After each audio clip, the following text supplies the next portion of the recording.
गुरु वंदना वाले फोल्डर का मंत्र नंबर 21। आनंदम आनंदकर प्रसन्नम आनन्दमानन्दकर प्रसन्नं ज्ञान स्वरूपम निजबोधयुक्तम ज्ञानस्वरूपं निजबोधयुक्तं योगीन्द्रम ईशं भवरोगवैद्यम योगीन्द्रमीशं भवरोगवैद्यं श्रीमद्गुरुं नित्यम् अहं नमामि। श्रीमद्गुरुं नित्यम् अहं नमामि।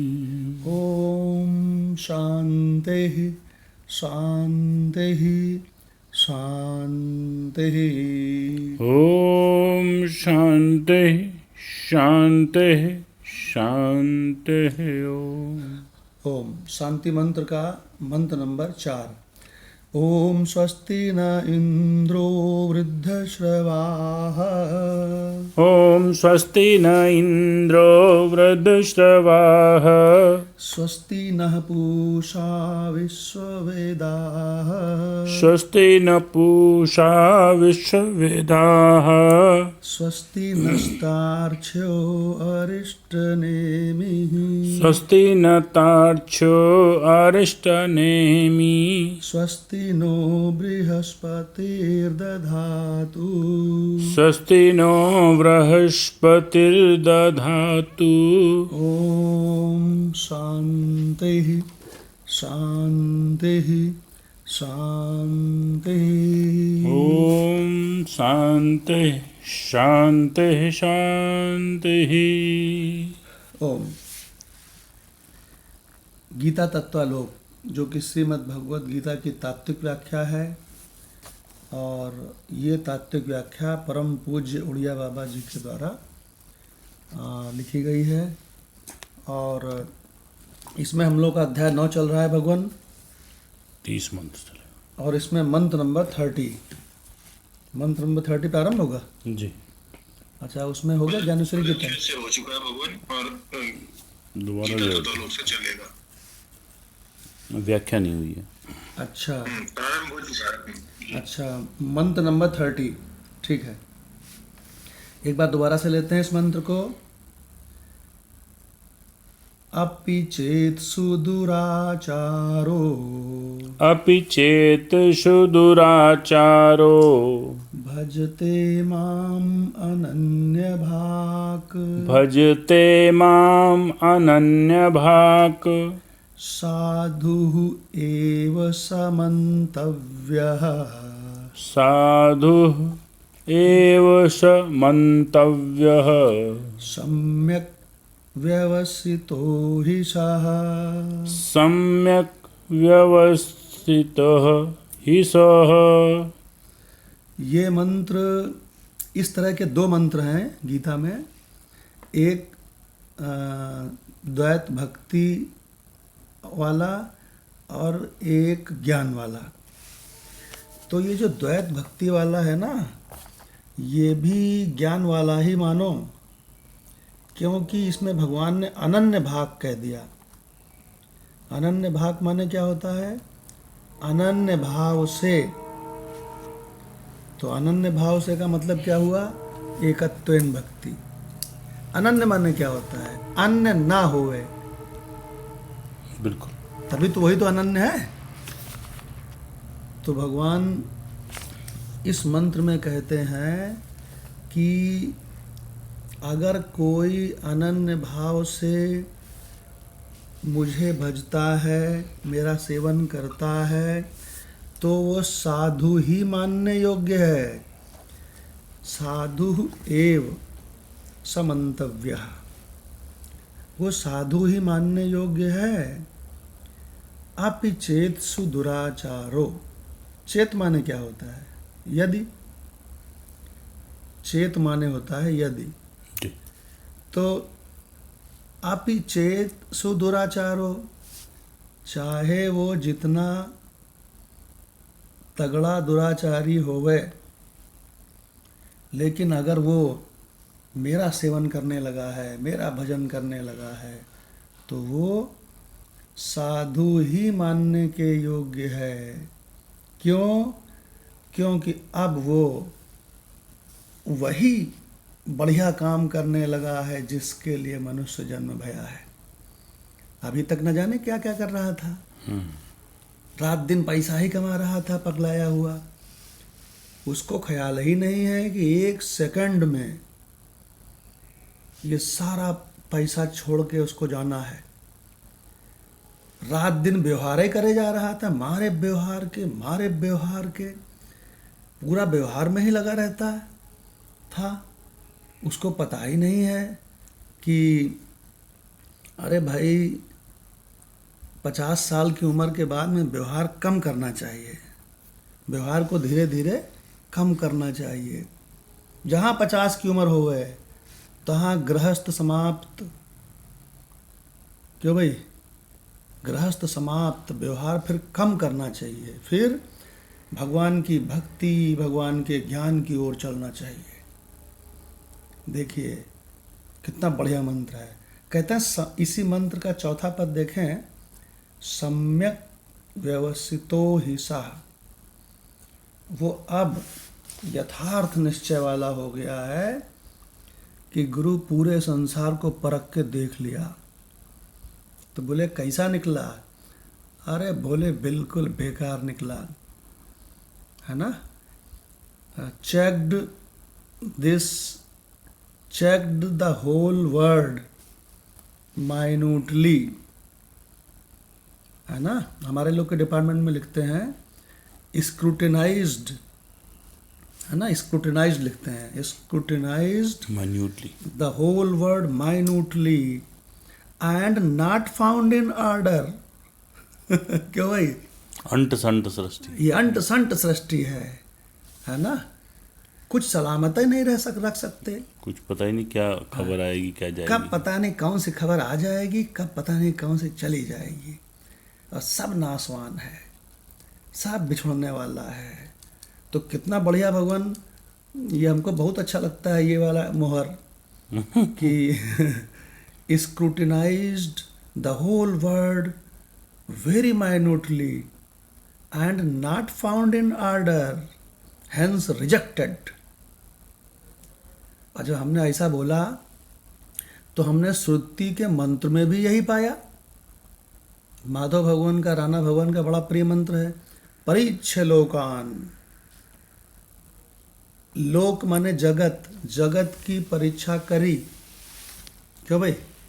परीक्ष लोकान कर्म चितान ब्राह्मणो निर्वेदमायान न अस्ति अकृतः कृतेन तद विज्ञानार्थम स गुरुमेवाभिगच्छेत् समित पाढ़े श्रोत्रियम ब्रह्मनिष्ठम। देखिए भगवान, इस जगत की अगर तुम अच्छी तरह से परीक्षा करोगे तो क्या होगा? श्रुति माता भगवती कहती हैं, परीक्ष लोकान कर्म चितान। कर्मों से जो जो प्राप्त होता है। क्यों भाई? अगर कर्मों से जो जो कुछ प्राप्त होता है, बताओ कर्मों से क्या क्या प्राप्त होता है? ये जो हम लोगों का ये घर है, ये रात दिन कर्म करके मेहनत से बना है कि नहीं? बिल्कुल। अच्छा, हम लोगों का जो ये हम पोस्ट में हैं, ये भी सब कर्मों की मेहनत से बना है। हम लोग का जो व्यवहारबाजी है, भगवान जो भी कुछ तुमको इस संसार में प्राप्त है ना, जी। ये तुम्हारा शरीर भी कर्म करके ही बना है। और जो भी तुम ऊंचे लोकों में प्राप्त करोगे, स्वर्ग आदि, वो भी सब कर्म चितान है। तो मंत्र क्या कह रहा है? अरे बाप रे, मंत्र कह रहा है परीक्ष लोकान कर्म चितान। कर्मों से जो भी प्राप्त होता है इस लोक में या ऊंचे लोकों में, है, अगर इसकी तुम परीक्षा करोगे तो तुमको लगेगा अरे गजब रे गजब, ये सब पल दो पल का साथ हमारा, पल दो पल की यारी है। इस महफिल में मिलने वाले उस महफिल में खो जाने हैं। हिंदी का गीत है भाई। पल दो पल का साथ हमारा, पल दो पल की याराना है। इस महफिल में मिलने वाले उस महफिल में खो जाने हैं। हिंदी गीत बहुत बढ़िया। गजब भगवान। श्रुति जिसने इस गीत को लिखा है वो कितना तगड़ा सत्संगी होगा भाई। तो भगवान हमारे माधव भगवान को तो इतना अच्छा लगता है ये मंत्र, इन्हीं के मुख से सुनते हैं भगवान इस मंत्र को, इसके अर्थ को। भगवान कर्मों की सारी पोल पट्टी खोल के रख दी। आदमी रात दिन कर्म कर्म लगा रहता है ना। जी भगवान। मंत्र कहता है भगवान, परीक्षे लोकान कर्म चितान, के लोक इस लोक की नहीं, जितने भी लोक हैं सब की परीक्षा कर ले। और कर्म चितान है ये। कर्म चितान, हाँ। परीक्षे लोकान कर्म चितान ब्राह्मणों निर्वेदम आयात। अगर ये सारी परीक्षा कर लेने के बाद निश्चित जो अर्थ निकलेगा वो श्रुति बता रही है। और पूरे सारे लोगों की परीक्षा करते रहिए आजन्म, और चकराते रहिए, या यही समय है इसको मान लीजिए। हम तो कहते हैं इसको मान लीजिए, जब इतने बड़े बड़े और भगवान राम कह रहे हैं, भगवान कृष्ण कह रहे हैं, विवेकानंद कह रहे हैं, उपनिषद कह रहे हैं, तो निकलेगा क्या इसमें कि इसमें मैं माधव भगवान के बीच में टोक रहा हूँ। इसमें एक बात बहुत अच्छी आई है कि ब्राह्मण क्षत्रिय वैश्य शूद्र, इन 4 वर्णों में तू अपने आप को बड़ा श्रेष्ठ समझता है ब्राह्मण। तो इस मंत्र में मालूम क्या कहा गया है? अबे ब्राह्मण। देखो मंत्र में क्या आया है? परीक्ष लोकान कर्म चितान ब्राह्मणो। ब्राह्मणो मतलब अबे ब्राह्मण, अरे ब्राह्मण नहीं, अबे ब्राह्मण। अबे ब्राह्मण बहुत कर्म करता है, कर्मकांड करता है, बहुत यज्ञ करता है, हवन करता है, बहुत दान करता है, तीर्थ घूमता है, माला जपता है, अपना तिलक लगाता है, अपने को श्रेष्ठ समझता है। अब किसको लक्ष्य करके कहा है? ब्राह्मण को, जो अपने आप को बड़ा श्रेष्ठ कहता है इन 4 में। अबे ब्राह्मण कर्म चितान, कर्मों से जो भी तेरे यज्ञ हवन ये फलाना जो भी पुण्यों से तुझे मिलेगा, चाहे इस लोक का हो चाहे परलोक का हो, स्वर्ग आदि लोकों का हो, वो क्या होगा? अनित्य। सब अनित्य है, सब तेरा छिन जाएगा। अगर तू इसकी परीक्षा करेगा। निर्वेदम आयात। निर्वेदम माने क्या होता है? वैराग्य आएगा। निर्वेदम माने माधव भगवान बता रहे हैं, निर्वेदम माने वैराग्य। वैराग्य आ जाएगा। क्यों आ जाएगा? क्योंकि अनित्य निकलेंगे। हाँ। आप स्क्रूटनाइज कर लोगे। हाँ। वो रिजेक्ट निकलेगा, आने जाने वाला निकलेगा। तो वो जाहिर सी बात है, अगर आपने ढंग से विचार किया, परीक्षा ढंग से की, तो वही वाली मेरी मोहर वही वाली लग जाएगी। या दूसरे की परीक्षा करी हुई पे मान भी ली चलो श्रद्धा से, तब भी तो हम कहते हैं कि वो अनित्य निकलेगा और तुम वैराग्य को प्राप्त हो जाएगा। करेक्ट। ब्राह्मण। फिर अब आगे से। हाँ जी भगवान जी। निर्वेदम आयात। फिर कहते हैं न अस्ति अकृतः कृतेन। हाँ, इसका अर्थ आपको बताते हैं हम जी। कहते हैं कि जो परमात्म स्वरूप है, जो अमृत है, जो सत्य स्वरूप है, जो आनंद ही आनंद है, सत है, चित है, आनंद है, बस बढ़िया ही बढ़िया है, जिसमें घटिया की मिक्सिंग भी नहीं है। उसको क्या कहा है? उसको कहा है हमारा आत्मस्वरूप, हमारा आपका आत्मस्वरूप है ना। तो कहते हैं वो अकृता है। अकृता माने कर्मों से नहीं मिलता। अकृता। तो क्या कह रहे हैं इस मंत्र में कि अकृता कृतेन, कृतेन से नहीं मिलता। तुम समझ रहे हो कि काम करके मिलेगा, ये तुम समझ रहे हो पुण्य करके मिल जाएगा, तो नहीं मिलेगा। तो कहता है, श्रुति मंत्र कहता है, ना मिला। श्रुति माता भगवती कहती है, अस्ति आकृता, वो आकृत है, और कृतेन से न। न, न। कृतेन से नहीं मिलेगा। भगवान मदन लाल भगवान अभी तो लाइन में नहीं है, मदन, अच्छा है, मदन लाल भगवान ने एक बहुत बढ़िया कथा भेजी है एक राजा की। अरे भाई, उसमें नारद जी की मुलाकात हुई उस राजा से, अभी हम सवेरे सुने भाई। तो भैया, हाँ प्रणाम भगवान। भगवान जरा बताओ, गजब कथा है भाई। उसने उन्होंने कहा, अबे राजन एक्चुअली क्या भगवान, वो कथा जो है ना, ये श्रीमद् भागवत पुराण की कथा है। हम्म तो ये एक राजा है, प्राचीन बरही। हम्म तो एक्चुअली क्या है, उनके 10 पुत्र हुए हैं, चेतानाथ प्रसिद्ध हुए हैं। 10 पुत्रों को भगवान शंकर ने उपदेश दिया है हम्म कि भगवान हरि की उपासना कैसे करनी। तो उन्होंने उपासना कर रहे हैं, फिर हम्म 10,000 वर्ष तक उन्होंने तपस्या किया है। हम्म तो उसके बाद क्या हुआ है कि वो उनके पिता है प्राचीन बरही। हम्म वो भी बहुत ही अच्छे राजा थे। हम्म तो अपना घर बार सब त्याग के तपस्या करने के जंगल में चले गए थे, लेकिन वो कर्म कांड में फंस गए थे। हाँ तो उनको अच्छा। कर्म कांड किए थे। अच्छा, तो उनको नारद जी रास्ते मिल गए। हम्म तो नारद जी ने कहा कि जो तुम कर रहे हो ना, कि इससे तुम्हारा कल्याण नहीं होने वाला है। हाँ ये कुछ भी कर लो, हाँ कितना भी कर्म कांड कर लो, तुम्हारा कोई कल्याण नहीं होने वाला जब तक तुम्हें आत्मज्ञान, अपने स्वरूप का ज्ञान नहीं होगा। तो ही कथा है भगवान।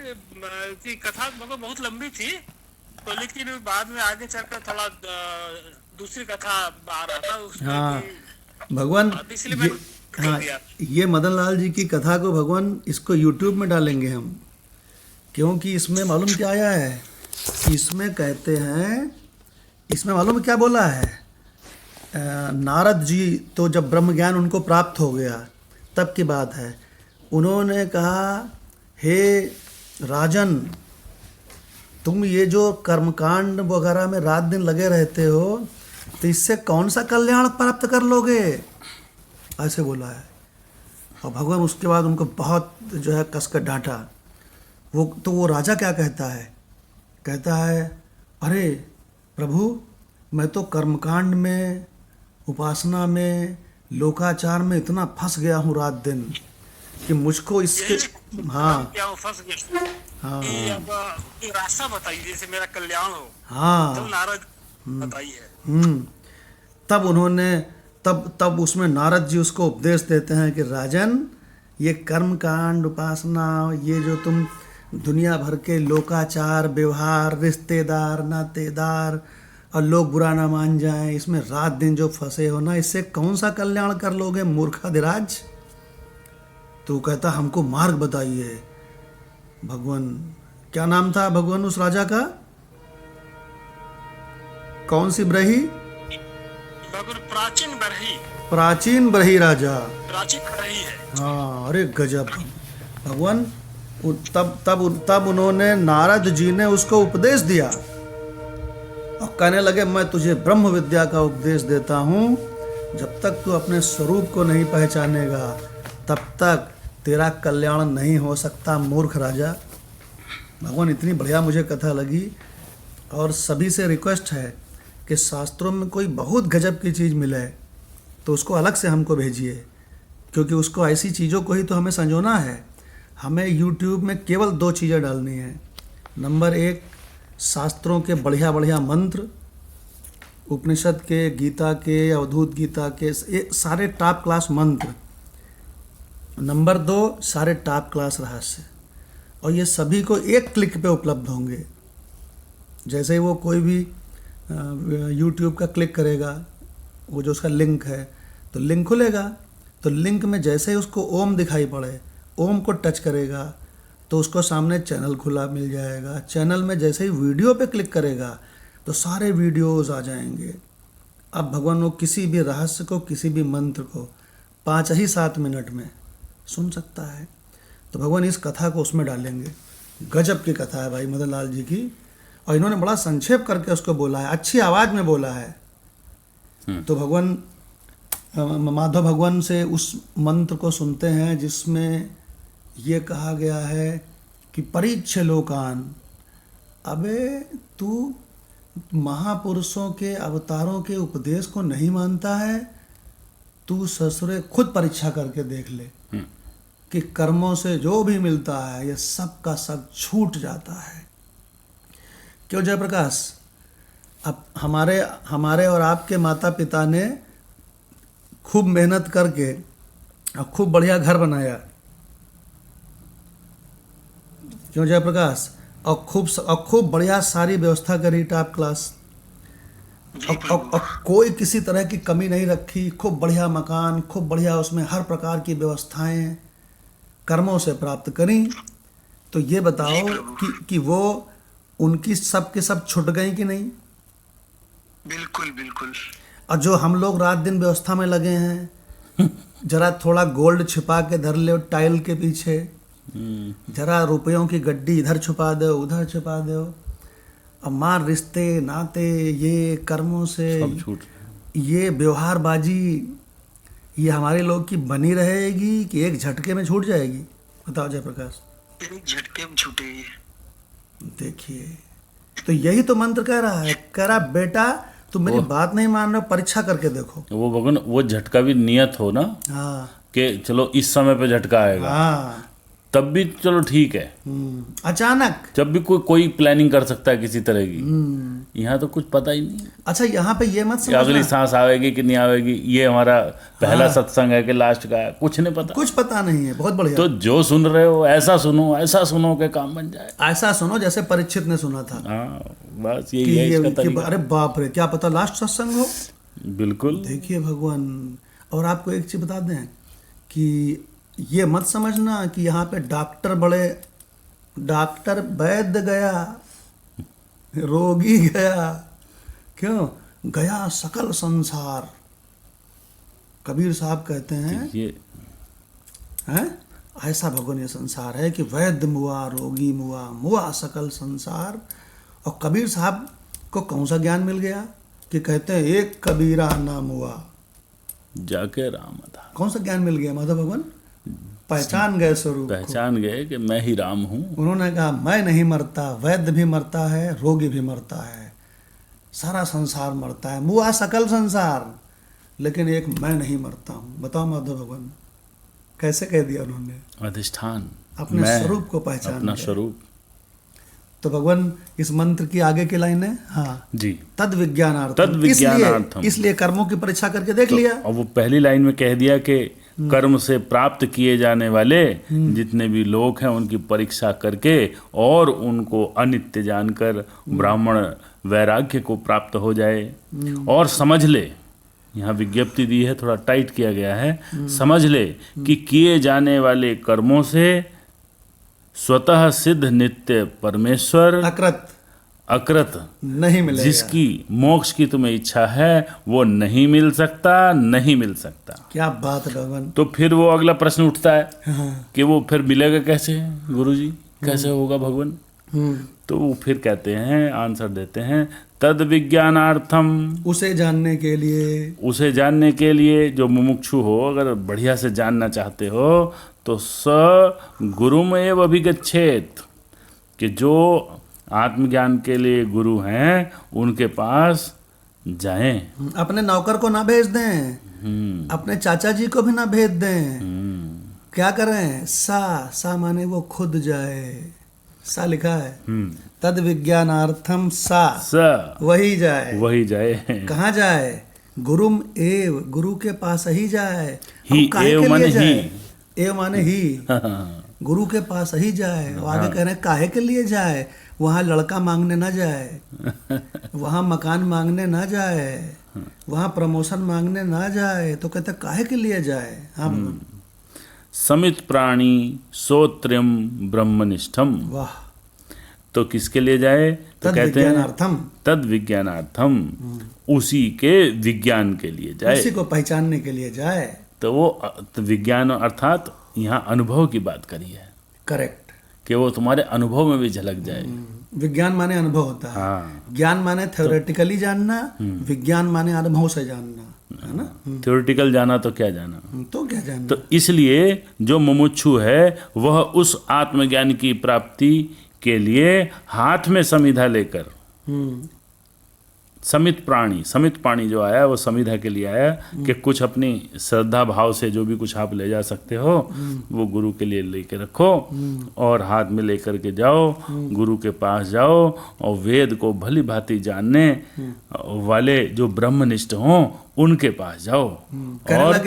कहने लगे हम गुरु के पास क्या ले जावे, मेरा गुरु तो बड़ा समृद्ध है। तो कुछ लेते ही नहीं। कहने लगे हाथ में श्रद्धा भर के ले जाओ, दोनों अंजलियों में श्रद्धा भर के ले जाओ। श्रद्धा तो ले जा सकते हो बे।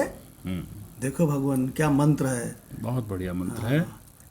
तो भगवान सारी पोल पट्टी खोल के रख दी, कर्मों की भी, संसार की भी, सारे लोगों की।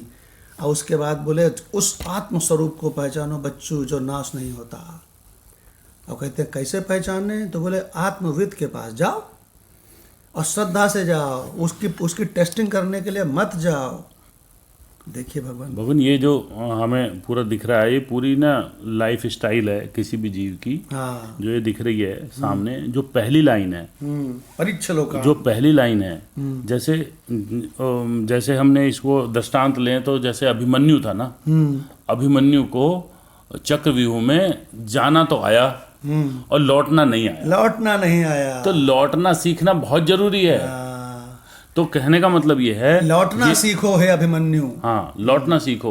तो हम लोग क्या है 4 दिन की जिंदगानी है, तो इसमें 2 दिन में पहला वाला काम तो कर लो कम से कम। हाँ। 2 दिन में जो हमारे 4 दिन है पूरी लाइफ के, 4 दिन में 2 दिन में ये काम तो करो। परीक्षा लोकान ब्राह्मणों निर्वेदम आया, परीक्षा कर लो। और इतना करने से काम नहीं चलेगा, अब लौटना सीखो। हाँ। तो वो कहते हैं लौटने कैसे है कि कोई एक गुरु पकड़ो और लौट आओ इस महाभारत से। हाँ। और भगवान बतावें, अगर तुम कहते हो कि मैं स्त्री में बहुत आसक्त हूँ, अपनी पत्नी में बहुत आसक्त हूँ, बोले काहे, बोले बहुत सुंदर है। तो शास्त्र कहता है परीक्षा करो, थोड़े दिन में बुढ़ी हो जाएगी, बाल सफ़ेद हो जाएंगे। अगर कोई स्त्री कहती है मेरा पति बड़ा सुंदर है इसलिए मैं उसमें आसक्त हूँ, तो कहती है, शास्त्र कहता है परीक्षा करो, थोड़े दिन में उसकी आँख के नीचे झुर्रियाँ आ जाएंगी, उसके बाल सफ़ेद हो जाएंगे, वो बुढ़ा हो जाएगा। परीक्षा करो, यहाँ सब बिछोड़ने वाला है। भगवान इतना बढ़िया मंत्र है कि मंत्र है, मुंडक उपनिषद का मंत्र है।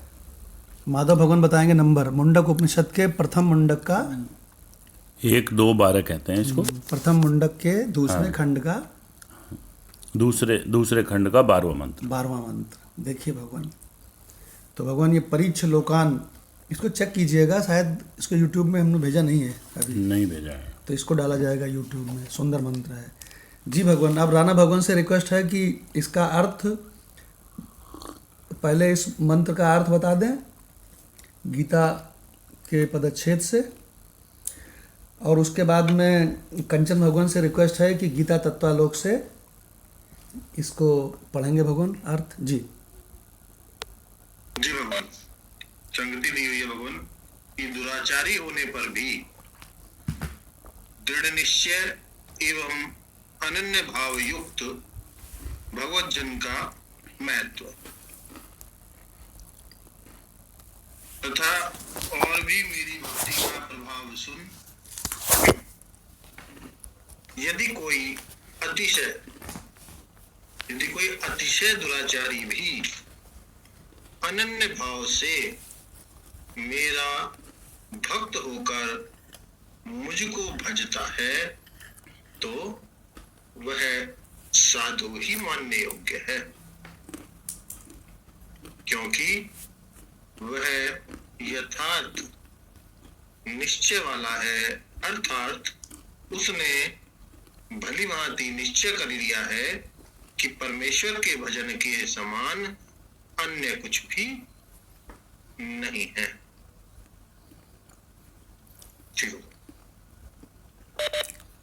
अब कंचन भगवान से रिक्वेस्ट है कि गीता तत्वालोक से उड़िया बाबा का अर्थ सुनते हैं 9/30।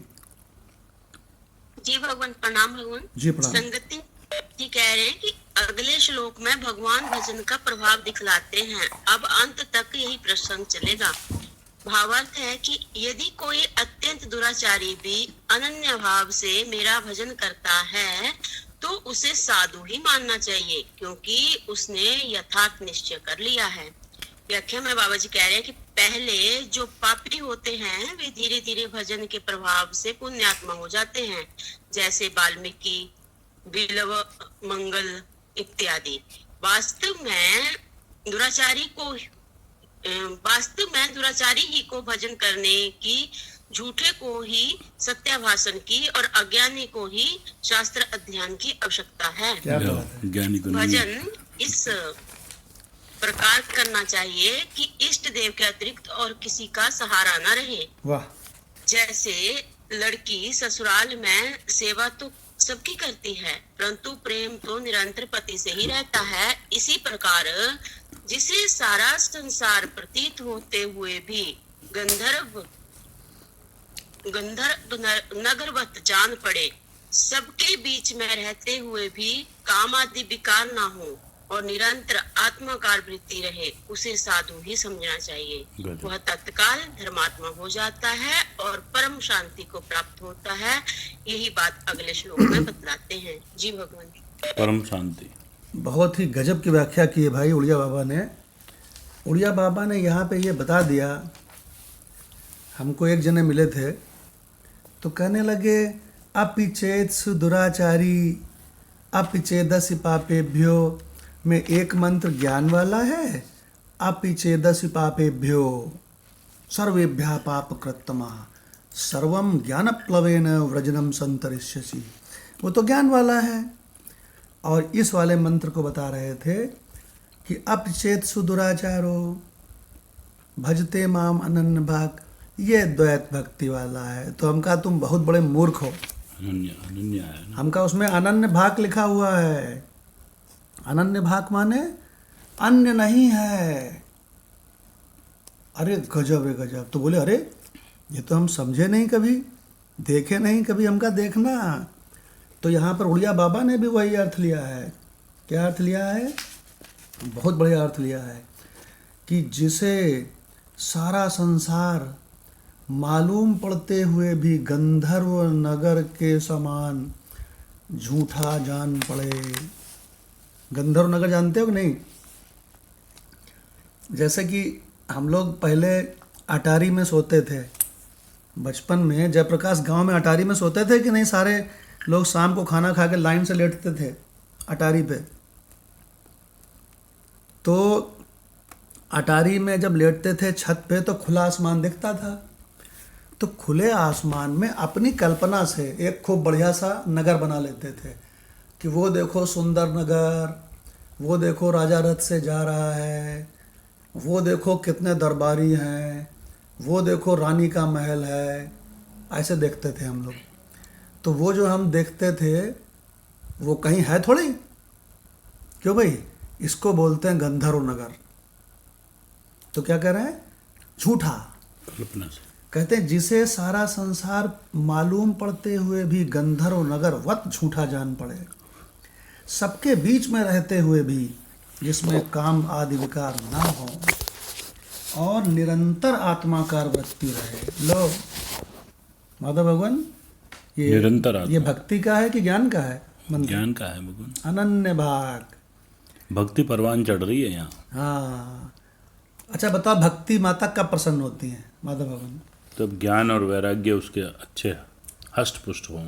हाँ। राणा भगवान से पूछते हैं, राणा भगवान माता कब प्रसन्न होती है? भक्ति माता कब प्रसन्न होती है? भगवान जब उसके जो पुत्र हैं ज्ञान और वैराग्य ये जो फलीभूत हों, हष्टपुष्ट हों, ये जितने ज्यादा हष्टपुष्ट होंगे उतनी ज्यादा उनको प्रसन्नता होगी। यस। अच्छा एक बात और बताओ कि अगर किसी माता के पुत्र न हों, बांझ रहे, तो वो खुश होगी कि भीतर ही भीतर दुखी रहेगी?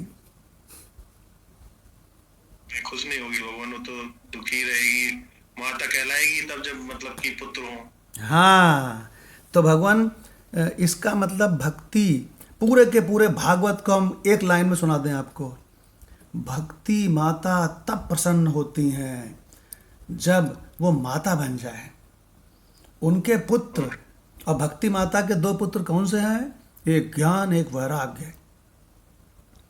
देखिए भगवान, और दोनों पुत्र जयप्रकाश, दोनों पुत्र उसके लीम झीम ना हो, दोनों पुत्र हष्ट पुष्ट हों ज्ञान और वैराग्य। यहीं से भागवत शुरू है, इसी जगह से भागवत शुरू है। बिल्कुल। जी प्रभु। अगर भागवत पढ़ी हो जयप्रकाश तुमने, तो उसमें मालूम क्या आया है? वृंदावन में एक सुंदर सी स्त्री, उसका नाम भक्ति, और उसके दो पुत्र ज्ञान और वैराग्य, वो बिल्कुल लीम झीम पड़े हैं वृंदावन में। बोले क्यों? तो बोले वृंदावन में भक्ति ही भक्ति, भक्ति ही भक्ति। और बोले ज्ञान और वैराग्य, बोले दोनों बहुत लीम झीम पड़े, बहुत लीम झीम है। भगवान यहीं से भागवत शुरू एक्चुअली थोड़ा विकृत हो गया ना। हाँ। वो भक्ति वाले लोग वैराग्य की कल्पना ही नहीं करते, और वो कहते हैं, डरते हैं उनसे, कहीं यहाँ से कुछ गड़बड़ हो जाएगा जी। ज्ञान से भी डरते हैं। हाँ, ज्ञान से भक्ति भी वाले डरते लोग, हैं। हाँ, ज्ञान वाले से विरोध करते हैं। इतना डरते हैं कि उनके पास बैठ जाएंगे तो कहीं हम ज्ञान वाले ना हो जाएं। हाँ। ये भी उनको परेशानी है। हाँ, देखो जयप्रकाश कुछ कहना चाहता है। हाँ भैया। वो नारद जी से वो दो बच्चे बेहोश पड़े थे, तो वो बहुत दुखी थी। तो नारद जी ने उनसे बोला कि आप क्यों दुखी हैं? तो उन्होंने कहा, अहम भक्तिरीति ख्याता, मैं भक्ति के नाम से विख्यात हूँ। तो इमो में तनियो मतो, ये मेरे दो बच्चे हैं। हाँ। और अहम भक्तिरीति ख्याता इमो में तनियो मतो, और काल योगेन जर्जरो। मतलब ये जर्जर हो गए हमारे ज्ञान और वैराग्य दो पुत्री। क्या बात है, बहुत बढ़िया जयप्रकाश, बहुत बढ़िया। क्या बढ़िया बात देखो बताई जयप्रकाश ने। यहीं से भागवत शुरू होती है कि हम तो द्वैत भक्ति करेंगे। अरे बोले भाई, वो परमात्मा अनन्य है, परमात्मा के सिवा दूसरा नहीं है।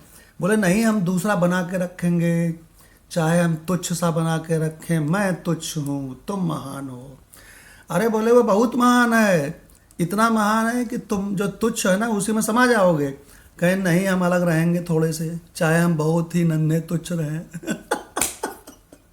क्या भगवान, बहुत सुंदर भगवान, इतनी सुंदर ये व्याख्या की है उड़िया बाबा ने, जिसे सारा संसार प्रतीत होते हुए भी गंधर्व नगरवत जान पड़े, सबके बीच में रहते हुए भी जिसमें काम आदि विकार ना हो। बहुत बढ़िया है। क्योंकि जान गए कि सपना है, झूठा है, और निरंतर आत्माकार वृत्ति रहे, उसे साधु ही समझना चाहिए, वो तत्काल धर्मात्मा हो जाता है। हाँ जयप्रकाश कुछ कहना चाहते हो? वो इसका मतलब है कि ये निकल के आता है कि भक्ति बिल्कुल निरर्थक है अगर उस ज्ञान और वैराग्य किसी के सबल नहीं हो पाते हैं तो। करेक्ट, बिल्कुल सही, बिल्कुल सही। अगर ये बात किसी ने समझ ली तो आप बताओ भक्ति माता कितनी प्रसन्न होगी। उसके ज्ञान और वैराग्य दोनों पुत्र हष्ट पुष्ट रहेंगे, बॉडी बिल्डर, दोनों बॉडी बिल्डर।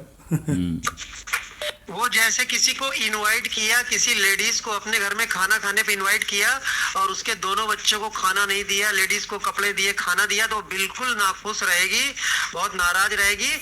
तो कुल मिला के जिनके पास वैराग्य और ज्ञान नहीं है, वो उन्होंने कुछ नहीं किया है, उन्होंने भक्ति नहीं की और ऊपर से भक्ति को नाराज किया है। करेक्ट, बहुत सुंदर। अगर ये बात आज समझ ली सब लोगों ने, तो आज का सत्संग समझ लो उन्होंने ये समझ लिया कि पूरा का पूरा भागवत समझ लिया, बिल्कुल पूरा भागवत समझ लिया भगवान। इसीलिए आपने देखा होगा कि पूरे विश्व से, फॉरेन से जो लोग आते हैं, बड़े बड़े एक से एक जबरदस्त लोग, क्यों भाई, वो कर्मकांडी के शरण में जाते हैं कि ब्रह्मज्ञानियों के शरण में जाते हैं? विवेकानंद, रमण महर्षि, क्यों बताओ माता भगवान? ब्रह्मज्ञानियों की शरण में जाते हैं भगवान, और कर्मकांडियों को देख के तो मजाक उड़ाते हैं कहीं ना कहीं के ये क्या हो रहा है। हाँ, कहता है कि ससुरे, क्योंकि वो विचारशील है ना, उस समय वो विचार पूर्वक देखता है। हाँ, जब विचार पूर्वक देखता है तो इस कर्मकांड का कोई उद्देश्य ढंग से नहीं पाता। हालांकि हमारे शास्त्रों को ढंग से पढ़ें तो निष्काम भक्ति से उनका अंतःकरण शुद्ध हो सकता है, उसका उद्देश्य है उसका। लेकिन लेकिन दूसरे लोग तो ऐसा ही समझते हैं कि ये निरर्थक है, यस, क्योंकि है ही निरर्थक, क्योंकि सकामी करते हैं।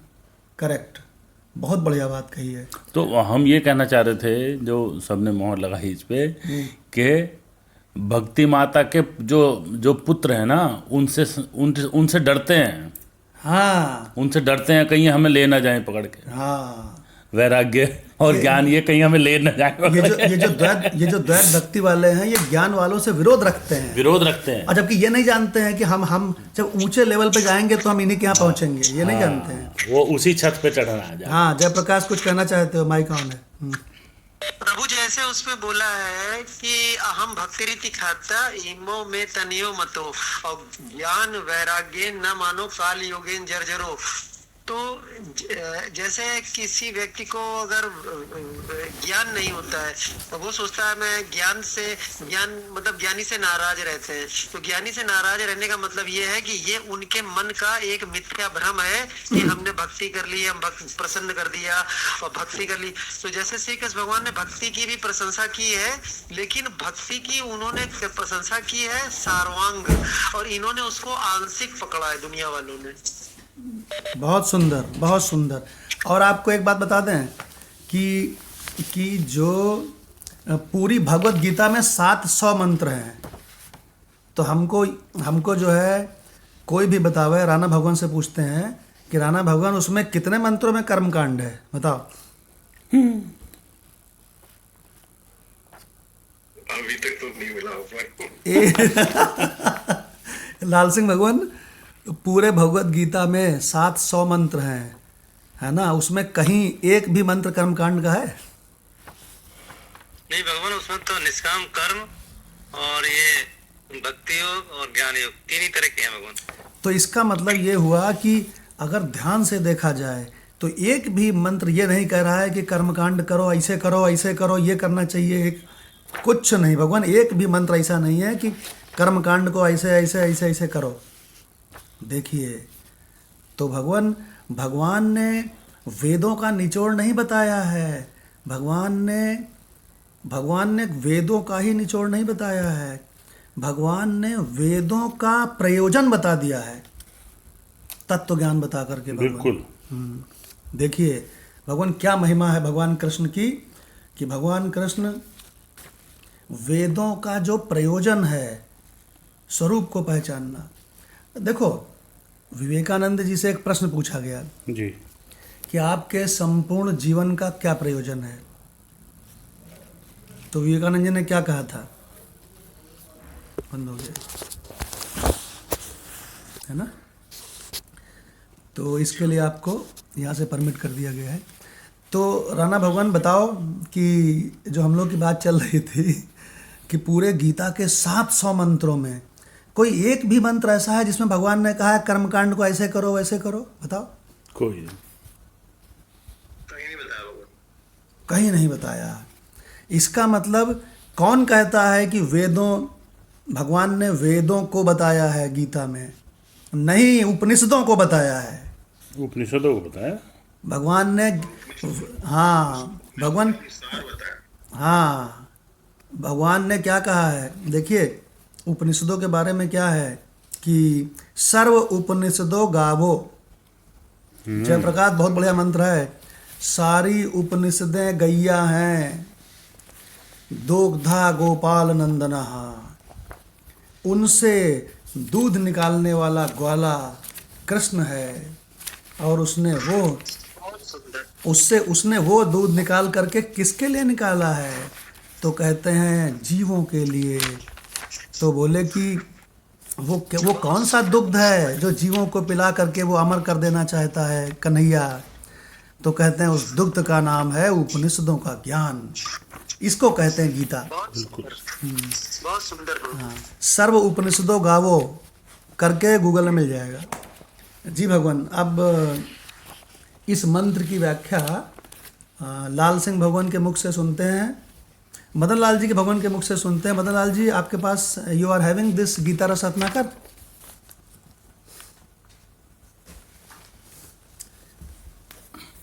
जी भगवान है। हाँ, सुनाओ भगवान। मदन लाल भगवान के मुख से सुनते हैं गीता रस रत्नाकर में यही मंत्र। 412 पेज। 412 412।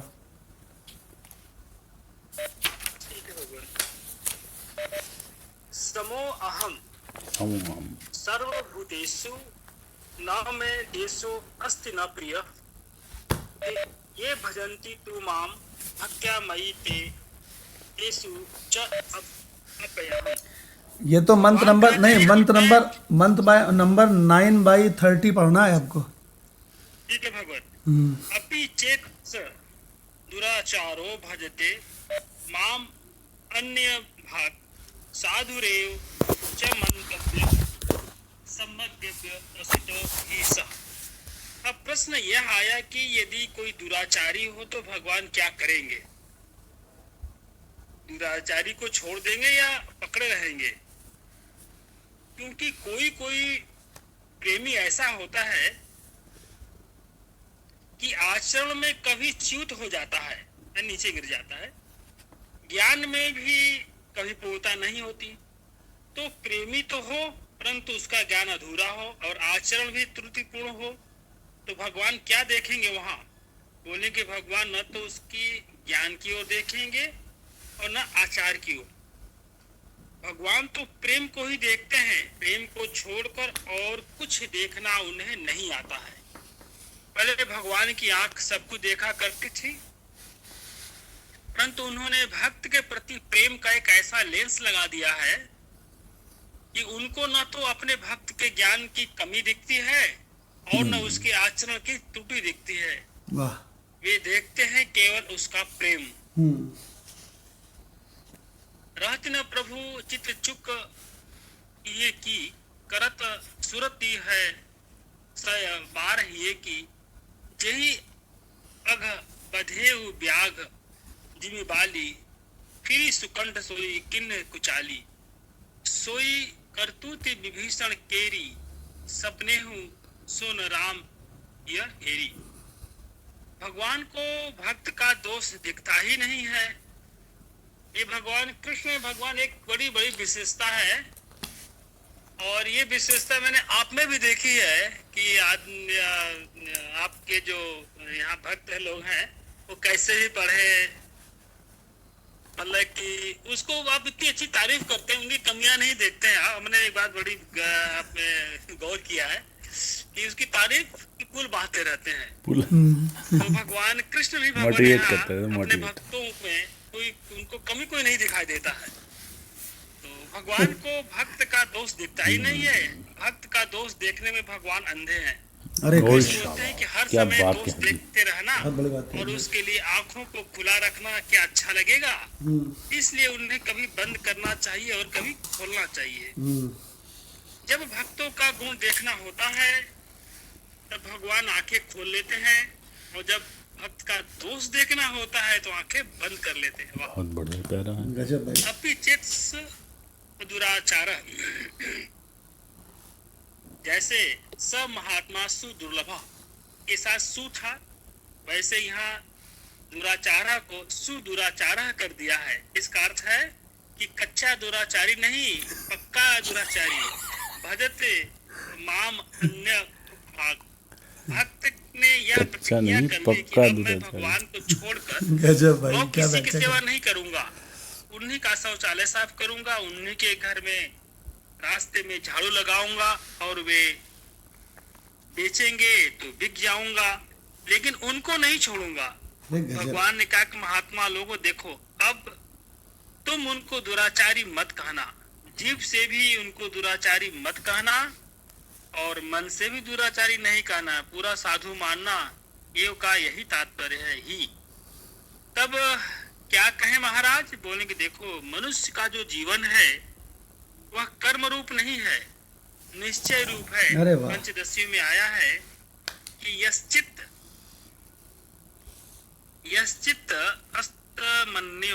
अस्तन्यमयो मर्त्यः गुह्यम एतत् सनातनम। अर्थात जिसका चित्त जहाँ है वही मनुष्य का रूप है। माँ का कोई भक्त आ जाए तो उठकर खड़े हो जाओ। क्यों? क्योंकि माँ आ गई, उनका आदर करो। अरे यह माँ नहीं है भाई, यह तो माँ का भक्त है। बोले कि नहीं, यो यत् श्रुद्ध स एव सः। जो माँ पर श्रद्धा करता है वो माँ का ही रूप है, जो जिस पे श्रद्धा करे उसी का रूप है वो। करता है, क्या भगवान बात का ही है। रूप है। सम्यक व्यवस्थितो ही सः। ये जो कर्मठ लोग होते हैं ना, वे बहिरंग कर्म को बहुत मूल्य दे देते हैं और खुद को छिप छिप कर चुपके करते हैं, बहुत जोरदार पेज है। उसका मूल्यांकन नहीं करते हैं। कर्म को इतना मूल्य मत दो, मनुष्य के निश्चय को मूल्य दो कि वह क्या निश्चय किए हुए है। अरे वाह, अरे उसने बहुत बढ़िया निश्चय किया है। क्या किया है महाराज? हम अब भगवान का भजन करेंगे। देखो, रास्ते में जब आदमी चलने लगता है तब ठोकर लगने पर कहीं गिर भी पड़ता है।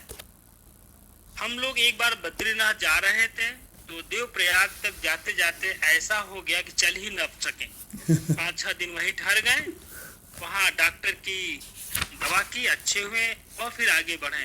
ऐसा नहीं कि गिर पड़ने से, पांव लड़खड़ा जाने से अपनी यात्रा बंद कर दें। गजब। यदि यह निश्चय है कि हमको वहीं पहुंचना है तो पांव लड़खड़ाते हैं तो लड़खड़ाने दो, गिरना हो तो गिरने दो, फिर उठो, फिर चलो, फिर गिरो, फिर उठो, फिर चलो। गिरना अपराध नहीं है, अपराध अपनी यात्रा बंद कर देना है। ऐसा तुम्हारा विश्वास नहीं टूटना चाहिए। निश्चय बिल्कुल पक्का रखो कि हमें तो गंतव्य स्थान पर पहुंचना ही है। सम्यक व्यवस्थितो बहुत ही बढ़िया सः। व्याख्या कर दी भाई, 6 गजब कर बरस दिया। का सपना देखा, अब 1 मिनट के लिए जग गए तो आप किसकी ज्यादा कीमत समझते हैं? 6 बरस का सपना कीमती है या 1 मिनट का जागना कीमती है? 1 मिनट जागना कीमती है, 6 वर्ष ही नहीं, 6 जन्म के भयंकर स्वप्न को भी बाधित कर देने में समर्थ है 1 मिनट का जागना। बहुत सुंदर बात भगवान जी। भगवान बहुत गजब का भाई, मदन लाल जी ने इतना बढ़िया ये पढ़ा है। ओफो, क्या बताऊं।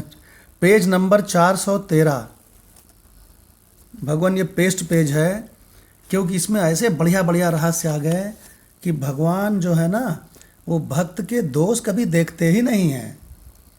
कहने लगे भक्त के दोष देखो, तो भगवान कहते हैं मैं अंधा हूँ, मुझे नहीं दिखते उसके दोष। सिद्धानुवेशी नहीं, हाँ, गजब। गुणानुवेशी। हाँ, और ये भी इसमें आ गया रहस्य कि आपका निश्चय बताओ किस बात का है। क्यों भाई माधव भगवान, आपका निश्चय ये है कि हम अरबपति हो जाएं, कि आपका निश्चय ये है कि हम जहाँ नौकरी करते हैं वहाँ के सबसे बड़े अधिकारी हो जाएं, कि आपका निश्चय ये है कि पूरे संसार में आपकी वाहवाही हो, कि आपका निश्चय ये है कि अपने स्वरूप को पहचान कर और हम जीते जी परमात्मा प्राप्ति कर लें। बताओ भगवान, जीते जी परमात्मा प्राप्ति कर लें, ये उद्देश्य है। तो कहते हैं कि, तो कल हमको 2 लोगों के फ़ोन आए, बोले भगवान हमने अपने जीवन में माधव भगवान जैसा व्यक्ति नहीं देखा, ये तो बहुत गजब है। और दोनों के दोनों इसी ग्रुप में इस समय सुन रहे हैं, 16 लोग शामिल हैं, सब उसी दोनों इसी में सुन रहे हैं। भगवान उन्होंने कहा कि ये माधव भगवान गजब हैं। तो हमने कहा हाँ माधव भगवान गजब हैं। हमने कहा क्या गजब है उनमें? तो कहने लगे वो ज्ञान मूर्ति है। अब पूछो उनको कैसे लगा वो ज्ञान मूर्ति है, कैसे पता चला?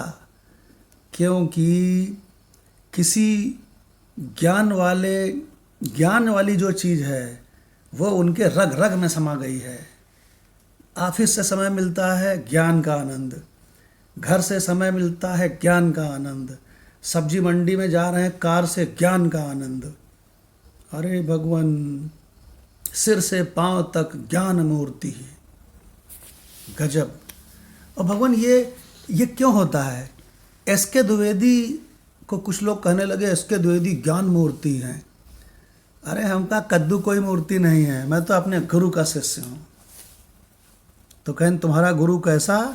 तो हमका मेरे गुरु जैसा किसी का गुरु नहीं। ईश्वरो गुरु आत्मेति। हाँ, ईश्वरो गुरु आत्मेति मूर्ति भेदो विभागिनो।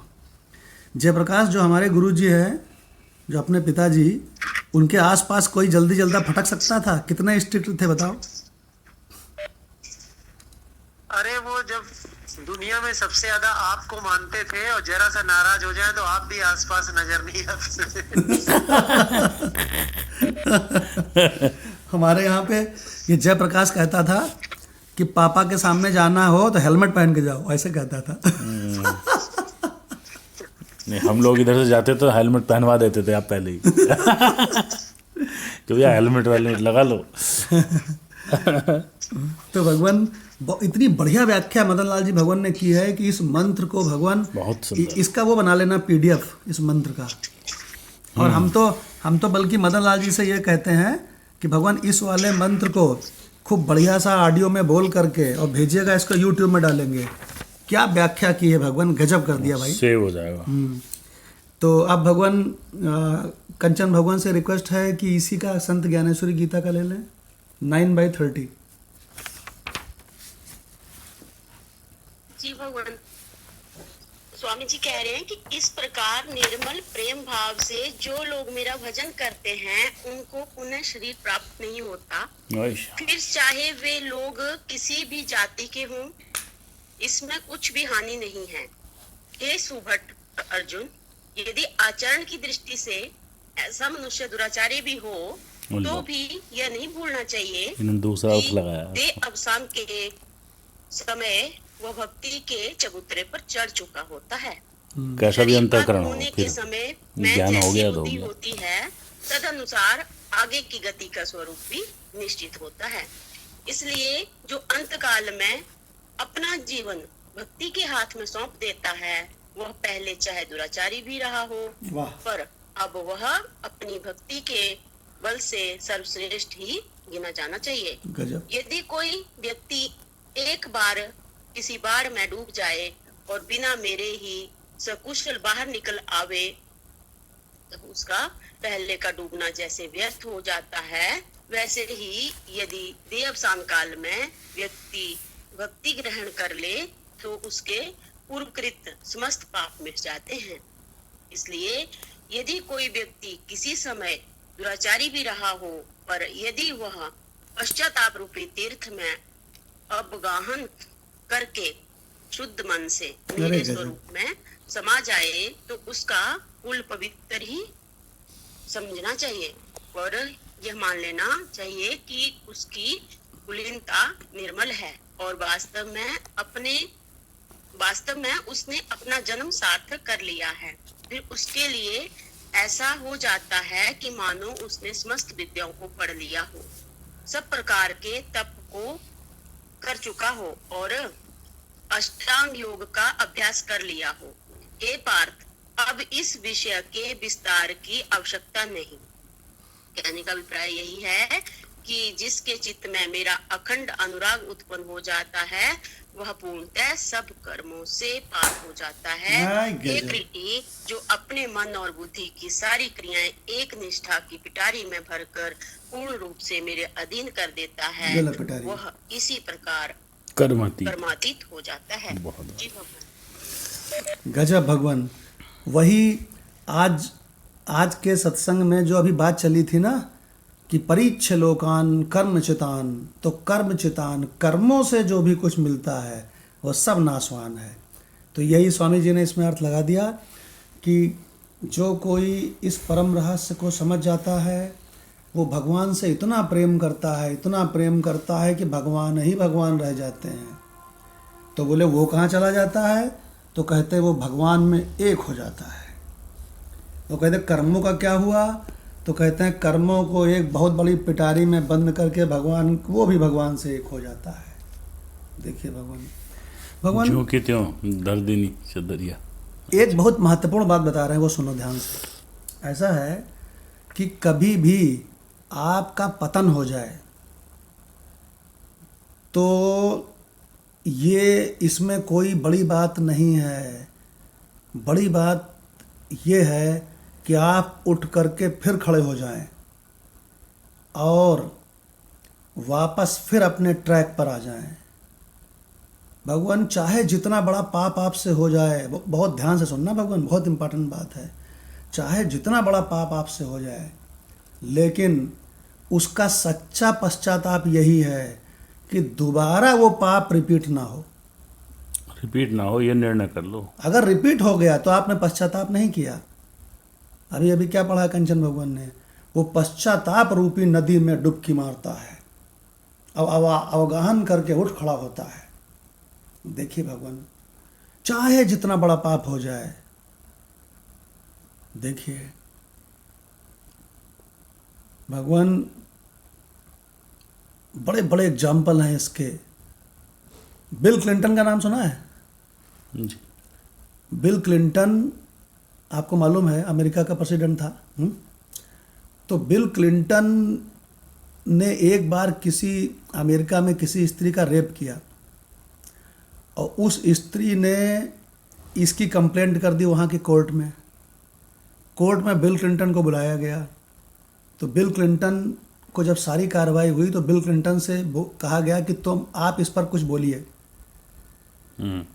तो बिल क्लिंटन ने कहा ये पाप मुझसे हुआ है, मैं इसको पूरी तरह से स्वीकार करता हूँ और पूरा अमेरिका मिल करके मुझको बड़ी से बड़ी सज़ा दे, क्योंकि मैं एक प्रेसिडेंट हूँ और इतनी बड़ी पोस्ट में रहते हुए भी सारे देश को मुझसे कितनी बड़ी बड़ी अपेक्षाएं थी, मुझसे इतना बुरा काम हुआ है, इसलिए सारा अमेरिका मिल के मुझको सज़ा दे, उसको मैं सहर्ष स्वीकार करूँगा। भगवान पूरे ऑडिटोरियम में भगवान तालियां गूंजने लगी। क्या सीखे? चाहे जितना बड़ा पाप हो जाए, भगवान पश्चाताप में स्नान करके इस बात की शपथ ले लो कि दोबारा ये गलती नहीं होगी, बस। तो शास्त्र कहता है तुम ऊपर से नीचे तक पावन हो गए।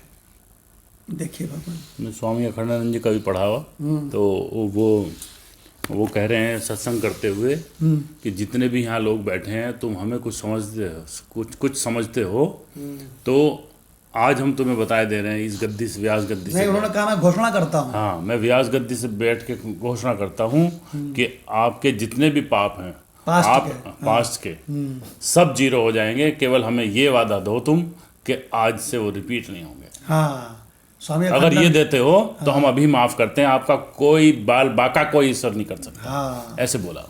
हाँ, उन्होंने कहा बहुत अच्छा है भगवान। वही चीज आपने बोली अभी। हाँ, ये भगवान शब्दों में ये जो आपने अभी माता भगवान बोला है ना, इस पे कोशिश करिएगा, एक पारा बोलिएगा। बहुत बढ़िया रहस्य है कि स्वामी अखंडानंद जी कहते हैं अगर तुम मानते हो मुझको कुछ कि मैं कुछ भक्त हूँ भगवान का, ऐसा मानते हो, मैं श्रुति का भक्त हूँ। आपको मालूम है स्वामी अखंडानंद जी जैसा शायद इस इंडिया में बहुत जैसा वो पैदा हुआ है महात्मा, ये हमारे इंडिया के सौभाग्य हैं।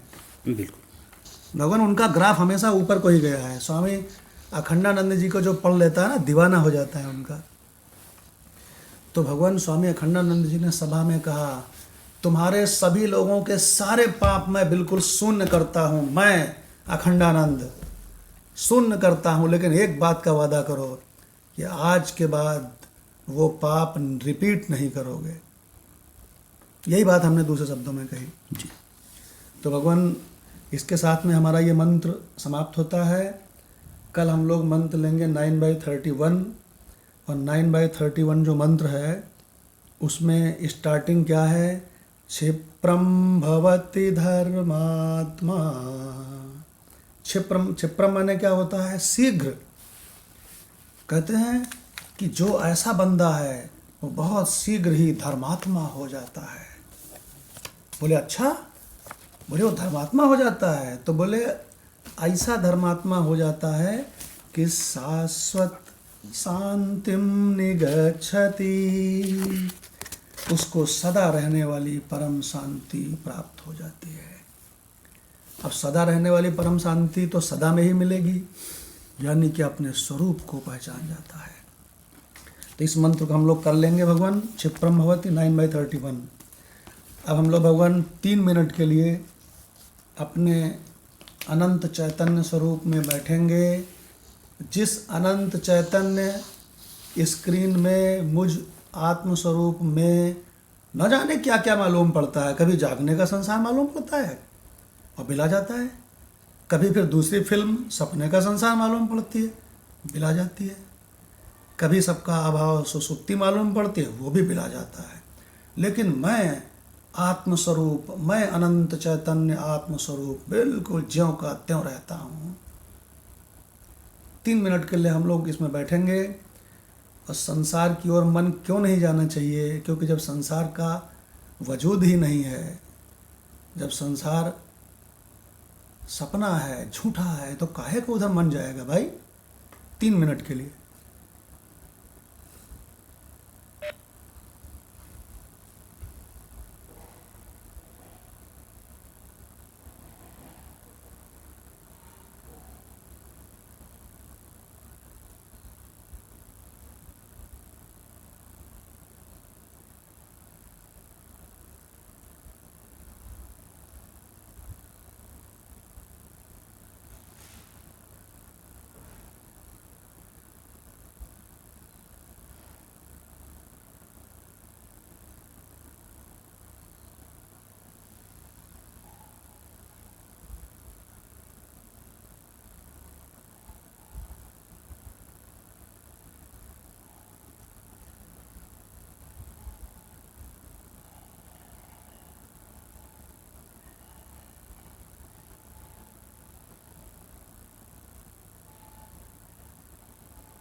आत्म सत्यम, श्रुति का मंत्र है ब्रह्म सत्यम जगत मिथ्या।